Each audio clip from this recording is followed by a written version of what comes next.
It is versus, and I took away our names at the bottom just so I can get cool like screenshots of us for the thumbnail, so I don't get flagged for using AI. You know how it is. I'm John Maher. That's Will Cohen. Will, how you feel? I'm doing okay. It is hot as fuck out everywhere in the country. I don't know how hot it is over where you are. It is 105 degrees Fahrenheit outside. And so no blazer today because I don't want to sweat too much on here. But but speaking of things that are not hot, the movie we watched this week. It is set during a colder month.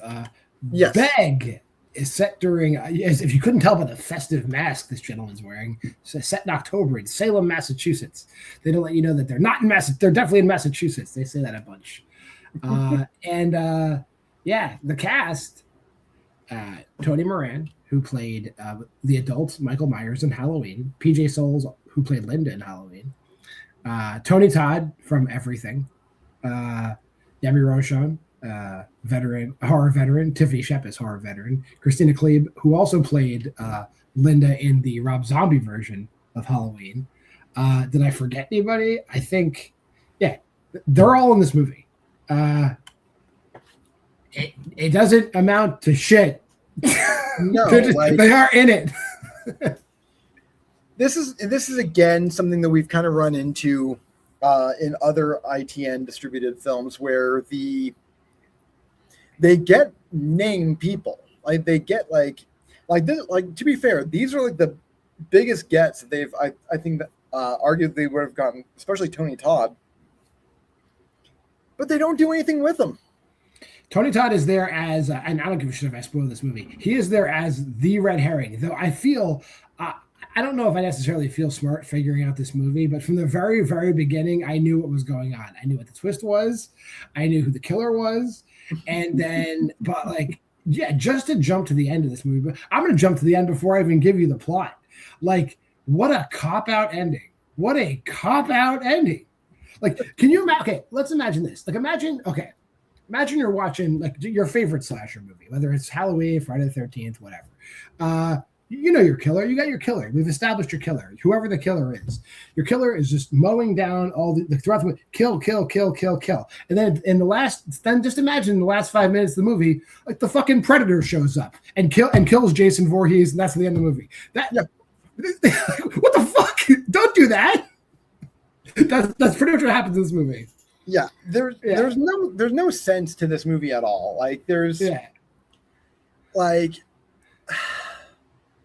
hate harping on the screenwriters, but Jesus Christ, now granted, no one is acting to their potential in this film at all. Everyone is just reading off of a cereal box with no aplomb whatsoever. And normally you could blame the actors for that, but the script gives very little enthusiasm for anything. So I can't blame the actors fully for phoning it in as hard as they do. I think the script, the writers, who I think is the director, I think Kevin McDonald, who I think he wrote and directed it, he forgets again, and this is a typical ITN thing, forgets the rules he sets up in the first 5 minutes of the movie. Because basically we have, it is Salem, Massachusetts, what a spooky town. But they got a killer. And the killer, however, uses a machete to kill his victims, but makes sure he doesn't fatally cut them. He just cuts them a bunch so that he's positive they beg for their life. He deliberately avoided all the major organs. I mean, intentionally. I see. Why would he do that? Well, the answer's staring you right in the face. He likes to hear them beg. And in the opening scene of the movie, that's what it does. And then and all the detectives are this guy kills people and he makes them beg for their life. Then the next 25 people he kills, that does not happen. It's just boom, boom, boom, boom, boom. It's what the fuck?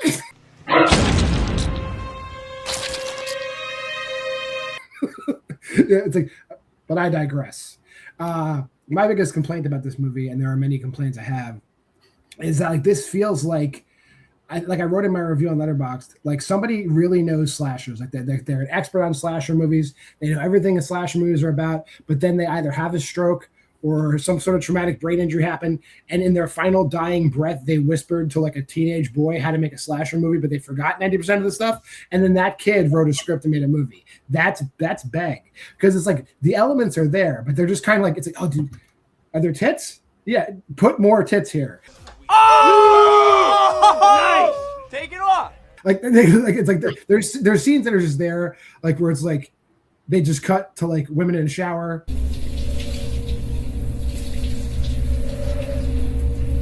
Or it's like, oh, it's been like 5 minutes since a girl's taken her top off. Can we do that? And it's like no rhyme or reason. Like the cops go to a strip club for no reason. Somewhere where we could talk. Somewhere quiet.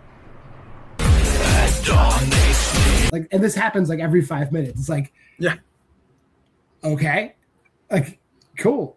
Like not like, and this is where I absolutely will harp on the screenwriters here, because none of the characters' motivations make any fucking sense. Like, why are the cops going to the strip club?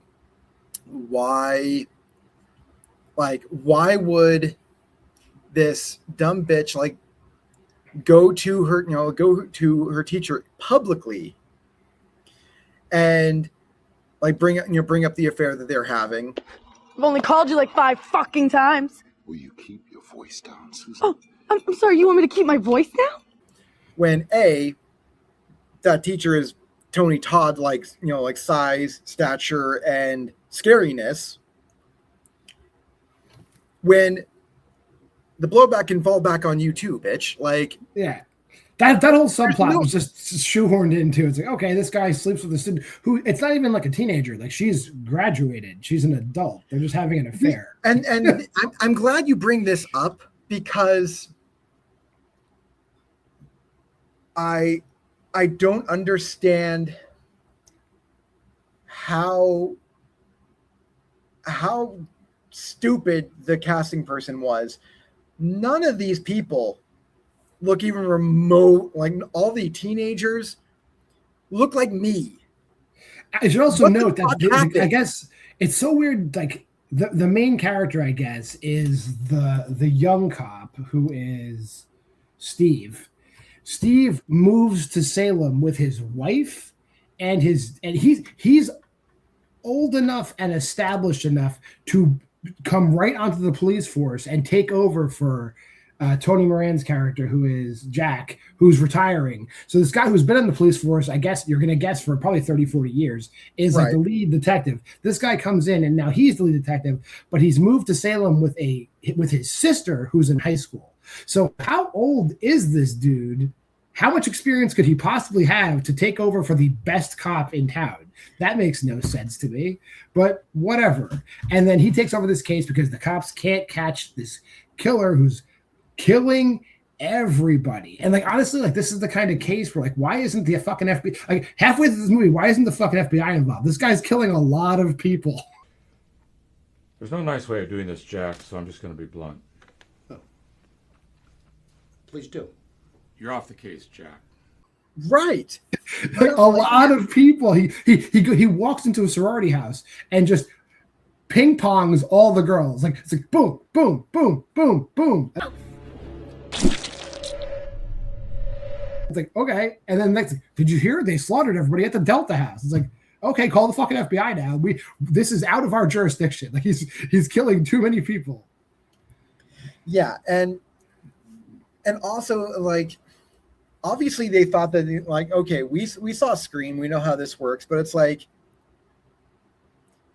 no one was making jokes when like even the first 2 kids died in Scream, and they are talking about it like a new Starbucks opened up 3 blocks away. Yeah. And they can't wait to go to the Starbucks that opened 3 blocks away. And yeah, these teenagers are like they're being real loose with the fact. And when I say like this guy just fucking kills everybody, and there's hey, we're still gonna go camping at the lake, right? Like fuck yeah.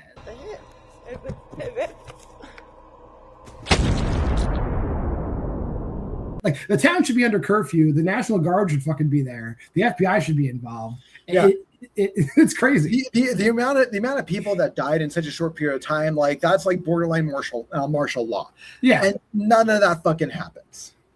This is what happens. This is what happens when Obama's president. That's what happened. This is Obama's America. That's why that shit was happening.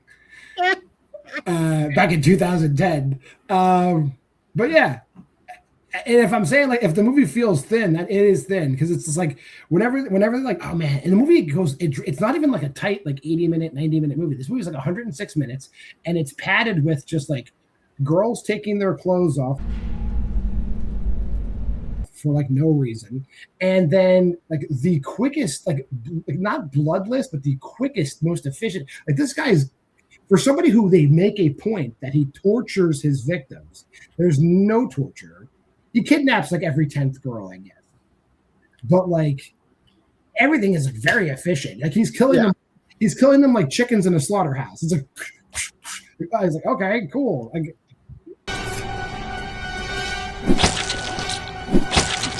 whatever. It's like he's getting like $10 for every corpse. Oh yeah, he's like a hobo recycling aluminum cans. Like that's like the level of kills you were getting in this movie. And every now and then he kills a Canadian bitch. You know, it just happens. He doesn't get anything for that. But like, yeah, go ahead.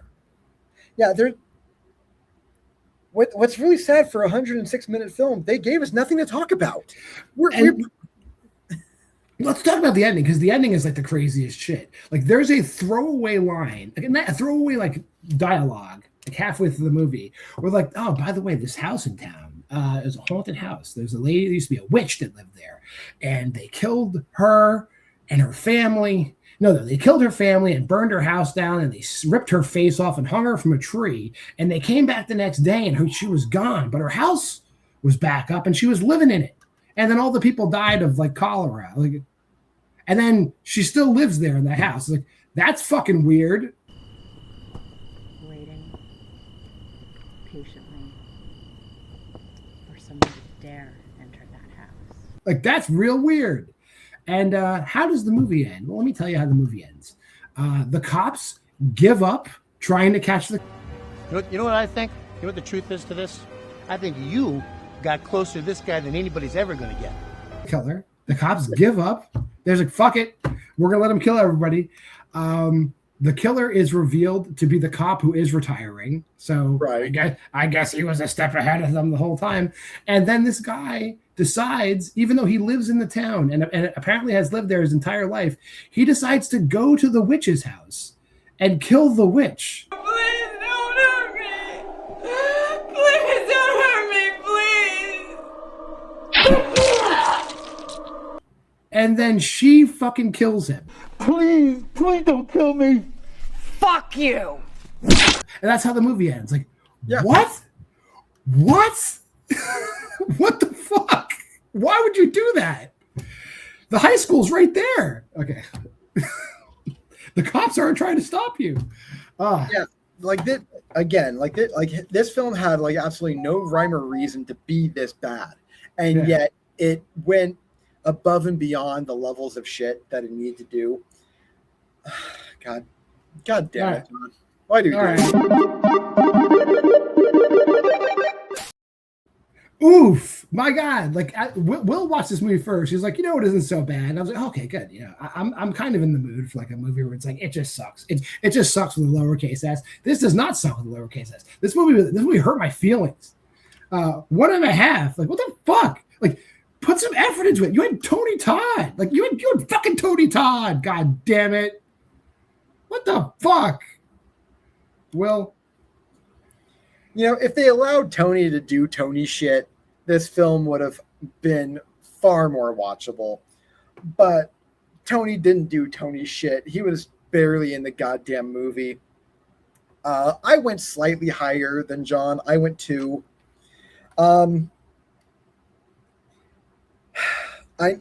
Maybe it's just because we're in the rougher end of, you know, the ITN stuff, like where they just really hadn't found their footing and just made like just straight mediocre shit occasionally.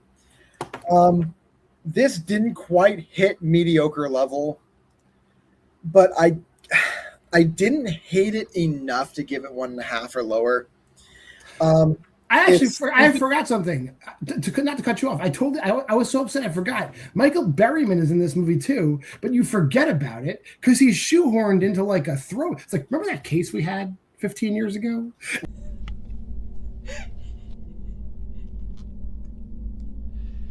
I thought so. And then like Michael Berryman's there, and he's like, I'm a creepy serial killer. And that's it. Like, it has nothing to fucking do with anything. Sorry, go ahead. I mean, at least it is one thing to like not have your cast do anything, but at least they had the effort to try and get these people. So it's like there was some effort made, but that was all the effort that they did. This was like a Make-A-Wish. Maybe it was a Make-A-Wish kid made this movie. It was like, Mr. Berryman, Mr. Todd, will you be in my movie? It's like, sure, kid. And then he died of like brain cancer. So I deny that it's a Make-A-Wish. What I believe is that he pretended that he was dying. He had like a fake, he bribed like a 1-800 doctor, like write up a thing showing that he had like stage 4 testicular cancer or some shit. And he's like, hey, it's my dying wish to make this film. And then he just miraculously got better. Yeah. Well, hey, next week, we're in the same boat. All right. We're watching The Family. Unfortunate. Tony Todd's in this movie too. What the fuck? Michael Berryman's in this movie too. And he's credited this time. Yeah. Like that. There's a few other like names I know, but they're not that level. They're not Tony Todd, Kane Hodder, Michael Berryman level. All three of them are in this movie. Like, how are you going to hurt my feelings next week, ITN? Can't wait. If you made this far in the video, like, comment, subscribe, and share. Go to the Facebook group at Why We Love Horror. Check out the Letterboxd challenge at that QR code. Drop us a line at wwlhorror@gmail.com. I will be alive. I will still be here. Will still be alive. This is Versus. See you next week.